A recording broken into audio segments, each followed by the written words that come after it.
ఇవాళ సమాజంలో గురువు అనే పదాన్ని ఎంత అపహాస్యం చేసేసారంటే, ఒకడు కిల్లీ బడ్డీకి వెళ్ళి గురు 2 ప్యాకెట్ల సిగరెట్లు అంటాడు.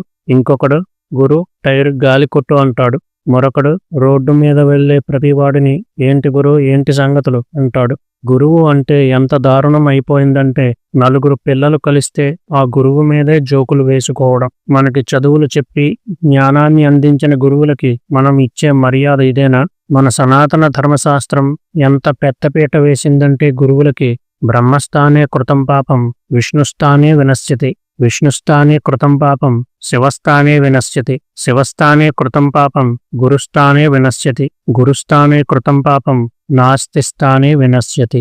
ఉన్నది ఒకటే పరబ్రహ్మమైన సృష్టి స్థితి లయకారకుడిగా 3 రూపాలతో ఉంటాడు భగవంతుడు. కాబట్టి బ్రహ్మ దగ్గర చేసిన తప్పులు విష్ణువు దగ్గర చెప్పుకుంటే పోతుంది, విష్ణువు దగ్గర చేసిన తప్పు శివుని దగ్గర చెప్పుకుంటే పోతుంది, శివుని దగ్గర చేసిన తప్పు గురువు దగ్గర చెప్పుకుంటే పోతుంది, గురువు దగ్గర చేసిన తప్పు వారిని అన్న మాటలు ఇంకా ఎప్పటికీ ఏం చేసినా పోదు. ఆ పాపం మనల్ని నాశనం చేస్తుంది. అందుకే గురువుల దగ్గర చాలా జాగ్రత్తగా నడుచుకోవాలి. అలాగే గురువులు కూడా వారి స్థానాన్ని గుర్తుపెట్టుకుని చాలా జాగ్రత్తగా ఉండాలి. గుకారశ్చందకారస్తో రుకారస్థన్ నిరోధకృత్ అంధకార వినాశిత్వ గురురుత్యభిధీయతే.